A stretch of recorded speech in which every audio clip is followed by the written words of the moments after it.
Hi, Mark Reilly. Welcome to the Limerick Post Show. Today I have the pleasure of being joined by Olivia O'Sullivan to discuss the Pigtown Festival 2021. Olivia, thanks for joining us. No problem, Mark. Thanks for having me. Pleasure, anytime. So quickly to get into it, just a quick background about the festival, the events that are taking place and what it's really about. Well, the festival has been running for 5 years now, so this is year 5. Last year we had to curtail the festival somewhat with COVID, but we managed to have a festival. So we're quite proud now that we have a 5-year run and have a festival for 2021 as well. You know, it's a strange environment to be trying to plan events or trying to plan anything. Absolutely. But the festival essentially came about, a group of people got together about 6 years ago, maybe, called and formulated what ended up being Limerick Food Group, just a group of volunteers who wanted to do something around food in Limerick. Promote Limerick as a quality food destination, try and give a platform to some of the local producers around. And then I suppose the same group of people are very, very proud of the heritage that we have in Limerick, but we weren't, it's probably not shouted enough, you know, so we've huge food heritage in Limerick. Obviously the festival is called Pigtown. So we were looking back to the 4 bacon factories that once were you know, so prominent in Limerick City, and then many families were involved. Sorry, go on. No, you're fine. I didn't even realize that. I was looking up that, and I was like, the history of pork in Limerick. It's a whole another, like, it's just a load of heritage that I was clueless about before looking it up. Is that where the name originated from? That is it, I assume. It did, yeah. The name came from that, exactly. So it's kind of a nod to our past, and because it's very important to remember that. I mean, we had. As well as the bacon factories, we had Ranks flour mill, we had distilling and brewing, and history of lots of different production in Limerick. And of course, we're in the Golden Vale. There's huge, rich food production in the county. So it was just try to give that a bit of a platform, and then remind people, look, this is our history, this is our heritage. We've lots to shout about here. And certainly on the Ireland food map, Limerick certainly can take an ownership of the pig. Nobody was doing, pork like Limerick was doing it at the time. We had an international reputation for it. Queen Victoria famously insisted on Limerick ham and her Christmas dinner, and then ham at Christmas dinner became a thing, and it's still a thing. So that all originated, through the Limerick reputation for pork. So I guess it was a nod to that. Now it's not a ham festival; it's a food festival. So it's about taking our cues from the past, but then taking modern food culture and where we are today and what's happening in the Limerick food scene now, and especially with our local food producers, and giving them, as I said, a platform, and making sure that we can shout about it and let everybody know about the good things going on in Limerick and in food production and brewing and everything else. Yeah, I think it's brilliant. I think it's absolutely brilliant. And if it's in its 5th year, it's obviously a success, and it's drawn a lot of eyes to the heritage that Limerick has, and to the actual restaurants and talent of chefs, and like the production of food, like everything in the industry that we have available in Limerick. It's just to kind of open people's eyes to what is there. Yeah, exactly. And also it was a food and culture festival. There's always going to be a cultural element of it. I mean, I suppose the fact that we incorporated Pigtown, we certainly took on the theme of the pig, and then brought that through, that theme through in cultural events. So we didn't have it last year or this year because of the pandemic, but we traditionally had a Pigtan Parade every culture night. So we have essentially a giant paper mache pig, and he gets wheeled around the city streets in a parade and processions and marching bands and things like that. And some of the butchers in the city joined us, and we had different groups that joined in over the years. It was great fun, so a great fun visual spectacle on culture night that people could follow along. And so we've kind of used that, the pig theme, and we had art exhibitions, pig or Pigtown themed art exhibitions, and the Limerick Ceramic Artists did one in our first year, and they themed their exhibition around that and did work around the theme of the pig. And so we've kind of embraced it on the cultural side as well. So we're trying to bring food and culture together in that way. Yeah. And it's fun, because we're doing, even this year, we can't do our parade, but we're doing a party in the Milk Market on Culture Night. Our giant pig will be there, but we're doing Lumen Street Theatre is a company operating in Limerick, a street theatre company. They're brilliant, and they're doing a free mask making demo. So essentially they're making these really cool pig masks and doing a demonstration. It's kind of for, you know, kids maybe about 10 to 13, or, you know, if they're younger, they would need adults there with them. But yeah, just something a bit different. And Absolutely. it's educational for the kids. You know, it's educational for younger people. As you said, you didn't know about Limerick's relationship with the pig. So we're kind of trying to introduce it in a fun way as well for families. Absolutely. I think it's brilliant. And just to go back on what you said there just a few minutes ago, in relation, so the pig parade, because of the pandemic and everything that's come with it, all the challenges that it, you know, it's putting towards people, what have you replaced that this year, or with something different? Or well, yeah, so we are having a party, a Pigtown party on Culture Night. We can't do the big parade, but we will be in the milk market. Yeah, so the parade, the festival is actually kicking off on Thursday the 16th. So that's the night before. And we have a new event this year called the 061 dinner. I was actually just about to ask you about. So we used to have an event called the Limerick Food Mile, and that was one night we had 4 courses in 4 restaurants, and you would start in one restaurant for your starter, you would move on to somewhere else for your main, and move on to somewhere else for your dessert, and so on. How bad? And that was very successful. Yeah, it was a great night. And then we couldn't do that in the same way because of the pandemic. So we, I think it was our chefs on the committee, Tom Flavin and Keith Piggott, came up with the 061 dinner.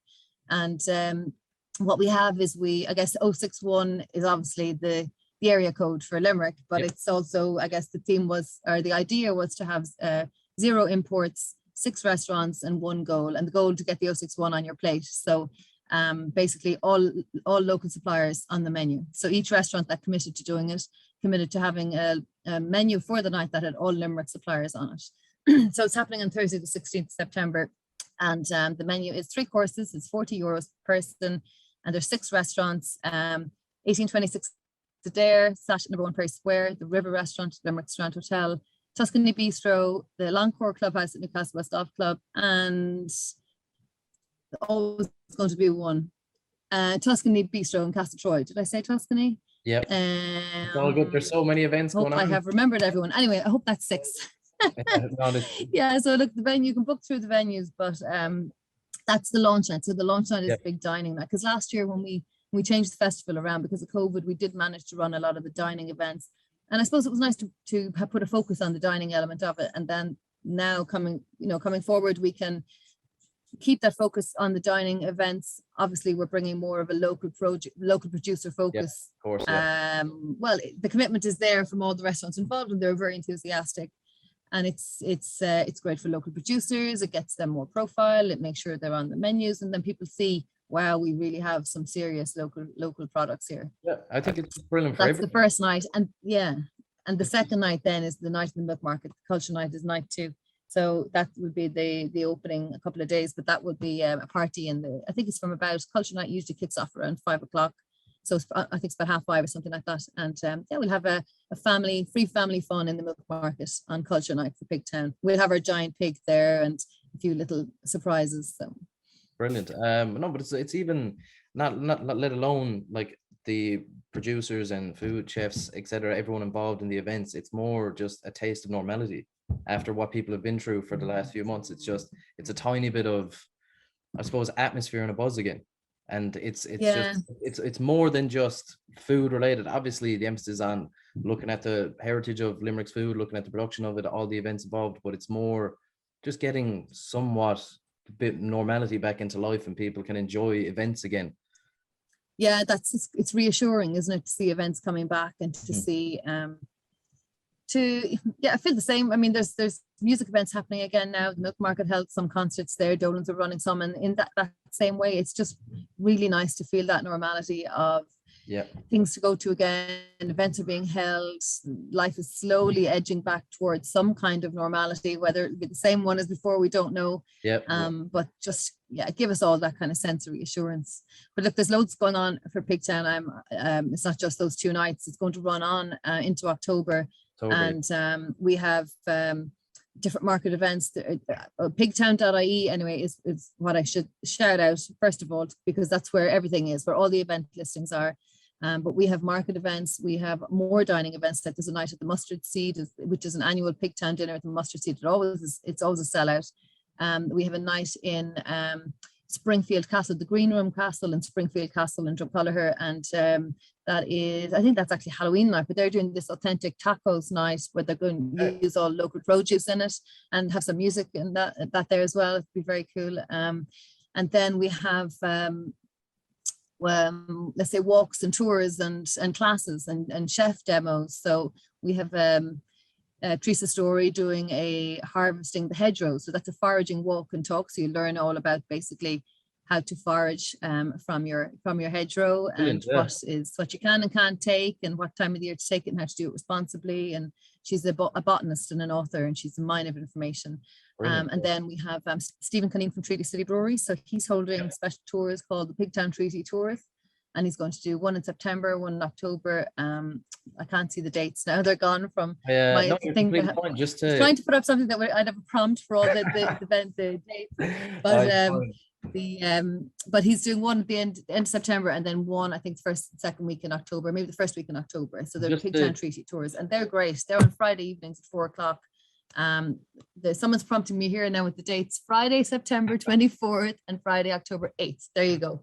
Brilliant. So it's I think it's 21 euros, but they're 21 euros per person. Obviously it's over 18s only into the brewery, but there's a bit of cheese sampling, and you'll get it's a Pigtown take on the Treaty City Brewery tour.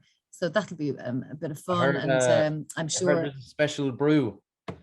There is. So actually, I never mentioned that with the 061 dinner. He's brewing a Pigtan Pilsner, especially for us, a Bohemian Pilsner, I believe, and that will be it's going to be available, I think, through the restaurants, the 6 restaurants that are hosting the 061 dinner, on 16th of September. So that'll be interesting. I'm booked into one of the restaurants myself, so I hope I get my hands on, because it's a limited batch. I hope I get my hands on some for a taste. It's cool. And it's exciting. Yeah, so there's online classes. Ciara Brennan from Happy Food at Home, she is running, it's called Beyond the Pig. So she does plant-based cooking. So she is running an online class to taking some typical dishes, pork dishes, and giving you plant-based alternatives. So cooking plant-based alternatives to pork dishes. And then we have Valerie O'Connor doing a fermentation class. So learning all about Valerie's a food writer as well, but she calls herself the Fermentalist, which is a brilliant title. She is an expert in fermenting, so you can learn all about that. And then we have some great chefs doing some demos for us in the Milk Market. We've done them over the years throughout the festival, and they're always successful. This year we're going to film them, so there will be limited capacity upstairs in the Milk Market on the Saturdays they're on. But we have Mike Tweedy, who's the head chef, Michelin star head chef at Adair Manor, and we have Wade Murphy from 1826 Adair, and then we have Tom Flavin and Keith Piggott, and they are both they're 4 Saturdays in a row there, and they're all doing some demos for us. So that'll be good as well. It is great to get chefs together and producers together, and restaurants, and then cultural elements, and then educational elements with the tours and the walks and the classes, and so it's a bit of everything. Yeah, that's what's surprising me the most, actually, from our chat so far, is how, I suppose, educational it is. Like, I've learned more there in the last 5 minutes than I knew before. It's crazy. Like, and I'd say the amount of talent that will be on display for the events from all aspects of the industry will be in abundance, really. Like, I think there's super talent around. Like, there's and a lot of it is people just doing their own thing, working away in their own business. So I guess we like to with the festival is kind of join the dots, bring them all in, get all the network, and bring everybody in under this big Pigtown umbrella, and let's show off Limerick, and let's show off all the great food producers, the chefs, the restaurants, the skill sets that are there. And that's what it's all about, really. Food, culture, fun. Brilliant. And like, when it comes to like planning, is it, how many are